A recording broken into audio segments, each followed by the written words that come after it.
फेरि तपाईहरुको लागि एउटा भिडियो लिएर आइसकेको छु। यो भिडियो तपाईहरु अन्तिमसम्म हेरेर मलाई साथ दिनु होला। धन्यवाद। आज म तपाईहरुलाई माइक्रोसफ्ट अफिस एक्सेल मा केही दुई शब्द सिकाउन गइरहेको छु। सबभन्दा पहिला तपाईहरुलाई एक्सेल ओपन गर्नुपर्छ। एक्सेल मैले यहाँ गरिसकेको छ र तपाईलाई सबभन्दा पहिला सुरुमा तपाईलाई एक्सेल मा तपाईले डाटा बनाउनु पर्छ। मैले सिट 1, सिट 2 र सिट 3, सिट 4 र सिट 5 यसमा डाटा बनाएको छ के।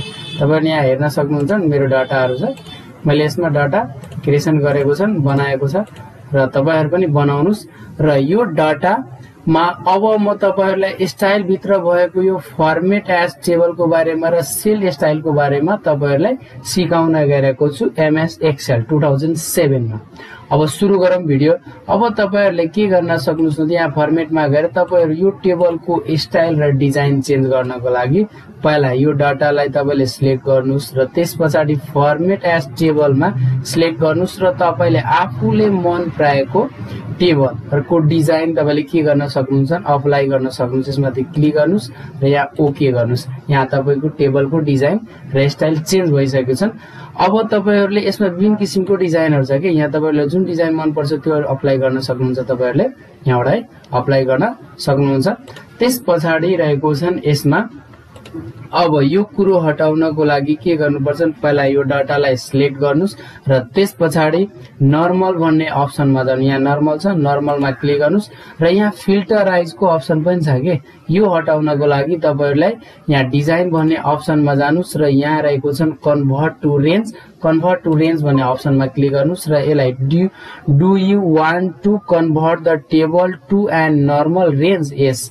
अब यसलाई यस गर्नुपर्छ। अब हेर्नुस् तपाईको पहिला जस्तो थियो त्यस्तै बिल्कुल बनाएर आएको छ। र फेरि तपाईहरुले यदि अप्लाई गर्न चाहनुहुन्छ भने यसलाई सिलेक्ट गर्नुस् र कन्डिसनल फर्मेटिङमा गएर फर्मेट एज टेबलमा गएर तपाईहरुले के गर्न सक्नुहुन्छ, अप्लाई गर्न सक्नुहुन्छ है। यसलाई ओके गर्नुस् र फेरि त्यस्तै सेम हटाउनको लागि फेरि सेम डिजाइनमा के गर्नुपर्छ, फेरि भनेको टेबलको स्टाइलमा जानुपर्छ र नर्मल भन्ने अप्सनमा क्लिक गर्नुस् र यो भनेको फर्मेट, यहाँ भनेको फिल्टरको कुरो रहेको छ।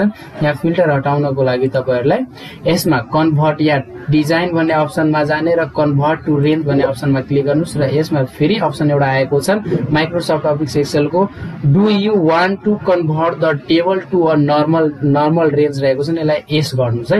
यो नर्मल पेजमा आएको छ। त्यसपछि तपाईहरुले फेरि यो डाटालाई सिलेक्ट गर्नुस् र यसमा सेल स्टाइलको सेल स्टाइल चेन्ज गर्न चाहनुहुन्छ भने यसमा तपाईहरुले के गर्न सक्नुहुन्छ, जस्तै टाइटल, हेडिङ 1 2 3 र 1 यहाँ छ। तपाईहरुले मजाले चेन्ज गर्न सक्नुहुन्छ नि है। तर यसमा मात्र तपाईको माथिको हेडिङ तपाईले चेन्ज गर्न चाहिँ यसलाई सिलेक्ट गर्नुस् र भनेको यहाँ स्टाइल सेलमा जानुस् र त्यसले भनेको टाइटलमा क्लिक गर्नुस् है। यसमा हेर्नुस् चेन्ज भएको छ।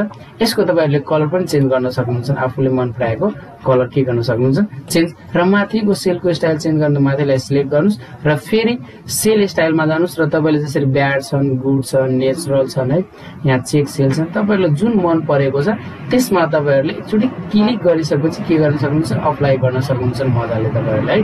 जसरी मलाई टाइटल नै चाहिन्छ भने टाइटलको, नभए यो अप्लाई गर्न चाहनुहुन्छ भने तपाईले यो अप्लाई गर्न सक्नुहुन्छ मजाले। यसमा के भएको छ, अप्लाई भइसकेको छ र यसरी नै तपाईहरुले के गर्न सक्नुहुन्छ, तपाईहरुले माइक्रोसफ्ट अफिस एक्सेलमा फर्मेट एज टेबलको बारेमा, टेबलको अप्लाई मतलब टेबलको बारेमा मैले भनेको छ। तपाईहरुले मजाले भिडियो हेरेर तपाईहरुले फर्मेट एज टेबलको बारेमा सिक्न सक्नुहुन्छ र त्यसैगरी सेलको बारेमा पनि सिक्न सक्नुहुन्छ। यति भन्दै म तपाईहरुलाई धन्यवाद गर्न चाहे साथीहरु, धन्यवाद। र यो मैले भिडियो बनाइरहेको छु, तपाईहरुको भिडियो कस्तो लागेको छ तपाईहरुले प्लिज कमेन्ट र गर्नु होला। फेरि मैले यति भन्दै तपाईहरुलाई धन्यवाद गर्न चाहे साथीहरु, धन्यवाद।